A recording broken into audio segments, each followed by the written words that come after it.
What is Ornaments here, back with another Honkai Staro guide, and today I'm here with the full pre-farm guide for one of the two characters coming in the Fate collab, being Saber. So in this video, I'm going to be taking you over everything you do need to know to take her from level 1 to 80, including the essential materials from Staggered Shadow, the right trace materials so you actually know what to get to max out her traces as well, the right Echo of War to be farming so you don't end up farming the wrong one. I also will be giving some relic set and planar ornament recommendations so you also do know what you should be farming to gear her properly. I will not be going over stats because that will be covered at a later date on one of my build guides. Do note this video will not be accounting for her light gun, it will just be accounting from taking Saber to level 1 to 80, maxing out her traces, and then what relic set and ornaments to be farming. That's all I want to say before I get into the video. If you guys found this video helpful in any way, shape, or form, dropping a like would be greatly appreciated. If you do or haven't done so already, be sure to subscribe and turn the bell icon for future videos like this, along with all the types of Staro content and guides. If you haven't joined the Discord yet, be sure to join the Discord in the description below, and let's get straight to the video. So starting it with the common materials you will need. In order to have enough purple books, you will need roughly about 290 purple books to take her from level 1 to 80. Credits wise, you will need about 3.9 million credits in order to max out everything she does have. And as she is a 5-star character, you will need a total of 8 tracks of destiny for her traces. And then for the general materials, she will be using these ones right here, and you need a total of 56 of the green ones, 71 of the blue ones, and 73 of the purple ones. If you've been playing for a little while, you probably have an insane amount of these just like I do. If you don't, or you're someone who, let's say, started new for the Fate collab, and you have next to none of these, do not worry, they're really easy to get. Just go ahead and track the enemies over here. And also be sure to set your assignment rewards to them to get them, and you will relatively quickly be able to get enough. For the Staggered Shadow Ascension material, she will be using the one from the Shape of Gloam. So be sure to not accidentally farm either of these ones. It's going to be this one from the Penacony Grand Theater, and you will need a total of 65 of these. This is the first thing you should do when it does come to using your Trailblaze power, as it is the one that is guaranteed rewards and also is very easy to knock out the way, especially when you are at higher / max Trailblaze levels. Even at lower level, it's relatively quick, so this is the first thing you should do, as it's something that will take you at max maybe a few days if you're lower level, and if you are max level, it's going to just take you a full day's worth at a little extra and you are good to go. So this is the first thing you should do. When it comes to her trace materials, it will be the one from the Butter Destruction, this one right here, so from the Waterscape and not the one from the Storage Zone. So do not accidentally farm the Storage Zone one, it's going to be this one right here. And you will need a total of 18 of the green ones, 69 of the blue ones, and 139 of the purple ones.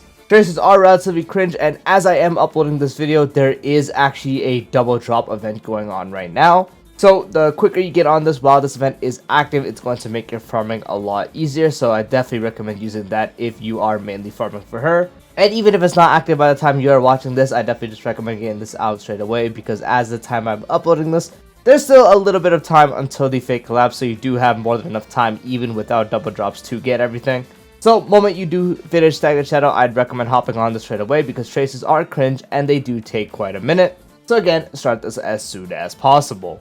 For the Echo of War material, she will be using the one from Destruction's Beginning, and you will need a total of 12 of these. It's good they chose an older one because now even newer players will have access to just do this. This is literally the first weekly you do unlock in the game, so it's not going to be like a later one where you'd have to end up, going pretty far to finally get it in the story. This is one you actually will end up getting really quickly, and you only need 12, so if you're a longer player, you probably already have enough.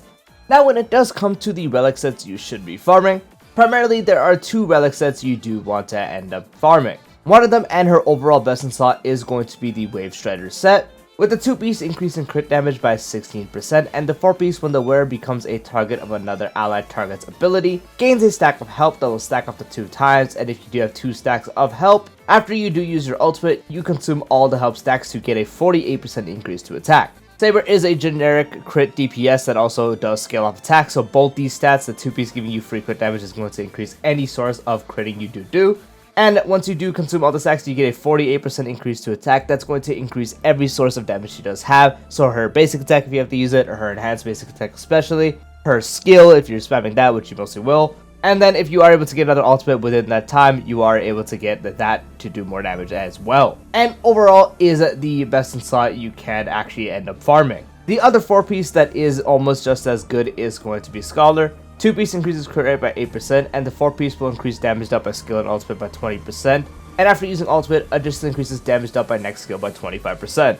So 2-piece giving 8% crit rate makes her easier to build, so now you need less crit rate rolls. It helps you maintain a better and more healthy ratio for your crit. And the 4-piece is increasing damage dealt by skill and ultimate by 20%. Her ultimate is her biggest hitting move, and you do use her skill quite frequently. The only downside of the set is it doesn't affect her enhanced basic attack at all. And when you do use your ultimate, you get a 25% increase to the damage dealt additionally for your next skill. And as I mentioned, even though you're not getting a buff for the enhanced basic attack, you do use your skill quite frequently. So you're still going to end up doing more damage with that, which is why overall it's still really good to farm the set. Plus it's also very efficient to farm the set because it's with Relieved Ordeal, which, you know, a bunch of Saber's teammates also do use the set, so that's another thing to consider. But past those sets, it would be combining 2-piece, so you could actually do 2-piece Wave Strider and 2-piece Scholar for the crit rate and crit damage. You can do 2-piece of one of those and also do 2-piece of the wind set for the 10% increase to wind damage. You can also do 2-piece of one of the ones mentioned and 2-piece attack percent increasing, so Musketeers, 2-piece Dot set, 2-piece Wind Soaring set, 2-piece Hero set. Those would be the 2 pieces you want to farm, but overall you definitely want to farm either 4-piece Wave Strider or 4-piece Scholar. But if you're in the meantime of farming that, those would be the 2 pieces you do want to go for. For Planet Ornaments, her best in slot is going to be Glamoth, providing 12% increase to attack, and when the wearer's speed is equal to or higher than 135/160, where it will deal 12%/18% more damage. You usually always are going to have Saber at 135 speed or higher just to get that -1 build with someone like Sunday. -1 is going to be the best playstyle for her, and so hitting that 135 is going to give you a free 12% to all her damage. And also you're getting a 12% increase to attack at the same time. So her enhanced basic attack, spamming skill, using ultimate whenever you get it is all going to do more damage. And let's say you're able to reach 160 speed in battle, let's say via a buffs, or maybe a certain setup you have. If you hit that 18% more damage, then it becomes that much better. But overall is her best in slot to get.